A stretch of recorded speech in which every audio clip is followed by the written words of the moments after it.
I was commissioned to make a vest earlier this year, so I pulled this pattern out for a second one. It had ended up being a little tight for them, so I knew this time around I would need to adjust the pattern a bit. I traced the alterations onto a separate paper and then taped them to it. These tiny amounts actually added 1.5 inches to the waist. The other vest video does show the printout of the original pattern and how I put it together. For this commission, the request was red with black accents, so I scrounged for the few scraps of black jacquard I had to see if this would even be possible. This was all I had left and it was just enough. I also wanted to use up the black cotton I already had, so I laid out the lining pattern pieces. While waiting for the red jacquard to arrive, I started on cutting out some interfacing. Cutting out the interfacing first and ironing directly on the fabric will help keep the slippery fabric from moving around. Interfacing the collar and facing pieces will also help provide a crisp finish. Even while cutting these out, I was still shocked at how close call it was fitting everything in. I even had enough to create the pockets, which I decided to forego the first time around. To help with the application, I ironed the seam allowance, hand-tacked the corners, and top-stitched the side pockets. With the facing done, I moved on to cutting out the lining. Some of the lining pieces will also double as the pattern pieces for the jacquard fabric.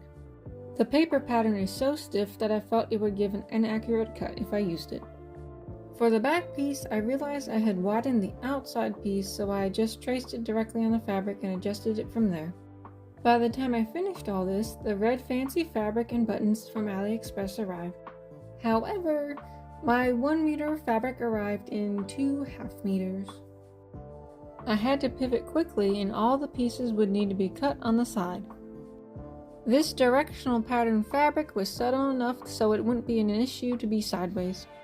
I did want the pieces to mirror each other, and that took a lot of brain power. I had flipped the cloth piece and just started to cut out the mirrored piece to realize it was the wrong way. Thankfully, I stopped myself in time and saved it. I took those black lining pieces from earlier and cut those outside pieces. It was an excited relief to finish all those pieces in preparation to start sewing everything together. Fueled up for another day, I started assembling the shell. First up was the back sides and then the front sides. I made sure to sew from the same direction from one end to the other for all the pieces. Also very important step, pressing each of the seams. Now to plot out where to put the pockets, which was found on the original pattern pieces. When I had everything even and where I wanted them, I hand basted before sewing them on. For the fake welt pocket, I decided against top stitching and tacked it in place, and then it looked much better. On to another start of snacks and coffee. I formed the lining in almost the same process. The lapel facing had some dramatic curves, so to get an accurate piecing, I sewed without pins and manually lined the fabric up as I sewed. This created a smoother transition. I sewed the back piece, forgot that needed a split at the bottom, and then fixed that. After sewing the sides for the shell and lining, this stage was complete. To attach the lining to the shell, I sewed along the sides and bottom, leaving the collar area untouched. I then sewed the shoulders of the shell together. As the outside fabric is quite stretchy, I did decide to add in some interfacing before basting the collar. To help with the corner, I measured a point in the middle and matched it up. I sewed along as normal, then manually lined it up at the pivot point.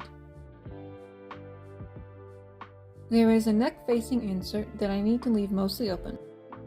I made sure to iron the seam allowance first. After sewing the insert a tad, I sewed the lining shoulders together. Then I attached the other side of the collar. I top stitched along the neck to keep it neat. Then to sew both sides of the collar as a sandwich and continue down the lapel. Now to turn right sides out and press. To keep the edges clean, I stitched all along the very edge. I did the same for the collar. Now to do a stitch in the ditch in the seam edges up to about an inch from the armholes.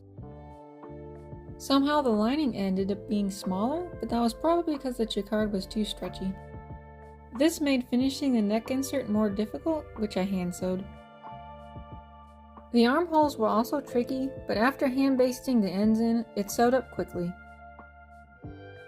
After pressing the collar, it was time to break out the deliciously fancy buttons. Making buttonholes are very nerve-wracking for me, so I made sure to test it out first.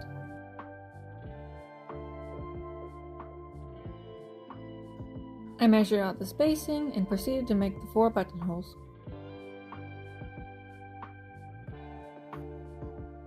After carefully seam ripping the openings, I hand sewed the buttons for the final touch. These buttons went so well with everything, and I can't believe I stumbled onto them. The black accents balanced the gorgeous red jacquard wonderfully. I'm now sorely tempted to make a vest for myself one of these days. The previous vest video is linked if you'd like to see any differences, particularly me having to redo some part of the collar multiple times. The pattern is free to download, also linked in the description. As always, thank you for watching. See you next time.